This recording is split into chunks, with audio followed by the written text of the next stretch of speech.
വയനാട് കള്ളാടിയിലുണ്ടായ മണ്ണിടിച്ചിലിൽ കേസെടുത്ത് മേപ്പാടി പോലീസ്.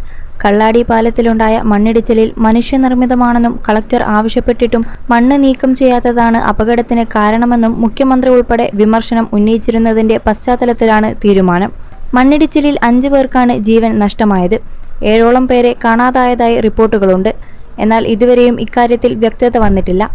രക്ഷപ്പെടുത്തിയ 9 പേരെ ആശുപത്രിയിൽ പ്രവേശിപ്പിച്ചു. PWD നിർദ്ദേശം ലംഘിച്ച് നിർമ്മാണ സ്ഥലത്തെ മണ്ണ് കൂട്ടിയിട്ടതാണ് അപകടത്തിന് കാരണമായത്. കഴിഞ്ഞ മാസം ചേർന്ന അവലോകന യോഗത്തിന്റെ മിനിറ്റ്സ് PWD പുറത്തുവിട്ടിരുന്നു. ദുരന്ത മേഖലയിൽ 24 മണിക്കൂറിനിടെ പെയ്തത് 265 മില്ലിമീറ്റർ മഴയാണ്. മുന്നറിയിപ്പ് നൽകിയിരുന്നതായി പൊതുമരാമത്ത് വകുപ്പ് വ്യക്തമാക്കി.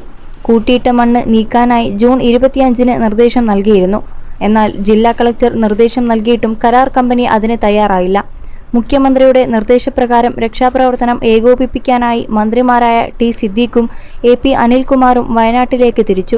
വയനാട് ജില്ലയിൽ അതിശക്തമായ മഴ തുടരുകയാണ്. വയനാട്, കോഴിക്കോട് ജില്ലകളിൽ റെഡ് അലർട്ട് പ്രഖ്യാപിച്ചിട്ടുണ്ട്. അതിന്റെ അടിസ്ഥാനത്തിൽ വയനാട് ജില്ലയിലെ എല്ലാ വിദ്യാഭ്യാസ സ്ഥാപനങ്ങൾക്കും നാളെ ജില്ലാ കളക്ടർ അവധി നൽകി. മണ്ണിടിച്ചിലിൽ മീനാക്ഷി പാലം മണ്ണിനടിയിലാണ്. മേപ്പാടിയെയും ചൂരൽമലയെയും തമ്മിൽ ബന്ധിപ്പിക്കുന്ന പാലമാണിത്. തൊഴിലാളികളെ എത്തിച്ച ബസ് പുഴയിലേക്ക് വീണു. മണ്ണിടിഞ്ഞ് അതിഥി തൊഴിലാളികളുടെ ഷെഡിലേക്ക് പതിക്കുകയായിരുന്നു. ഇന്ന് രാവിലെ 11 മണിയോടെയാണ് നടുക്കിയ ദുരന്തം.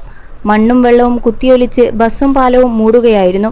21 ലക്ഷത്തോളം സന്തുഷ്ടരായ ഉപഭോക്താക്കളും 2 ലക്ഷത്തോളം തിമിര ശസ്ത്രക്രിയകളും പൂർത്തിയാക്കിയ മലബാറിലെ ഏക കണ്ണാശുപത്രി Al Salama high hospital, hospital road, Perinthalmanna.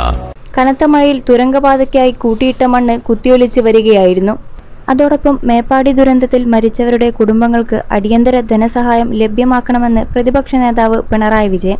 സർക്കാരിന്റെ പ്രവർത്തനങ്ങൾക്ക് പിന്തുണയുണ്ടെന്നും പരിക്കേറ്റവർക്ക് സൗജന്യ ചികിത്സ ഉറപ്പാക്കണമെന്നും പിണറായി പറഞ്ഞു.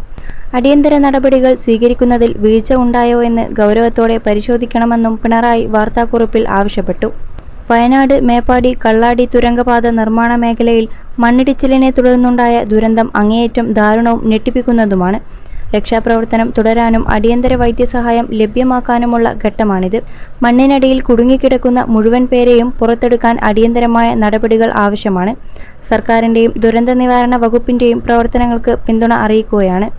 ദുരന്തത്തിൽ ജീവഹാനി സംഭവിച്ചവരുടെ കുടുംബങ്ങളുടെ ദുഃഖത്തിൽ പങ്കുചേരുന്നു. ആശ്രിതർക്ക് അടിയന്തര ധനസഹായം ലഭ്യമാക്കണം.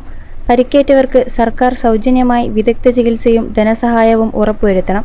ഈ വിഷയവുമായി ബന്ധപ്പെട്ട് സ്വീകരിക്കേണ്ട അടിയന്തര നടപടികൾ സ്വീകരിക്കുന്നതിൽ ബന്ധപ്പെട്ടവരുടെ ഭാഗത്ത് വീഴ്ചയും കുറ്റകരമായ അനാസ്ഥയും ഉണ്ടായിട്ടുണ്ടോ എന്ന ഗൗരവപൂർവമായ പരിശോധന ആവശ്യമാണ്, പിണറായി വിജയൻ ആവശ്യപ്പെട്ടു.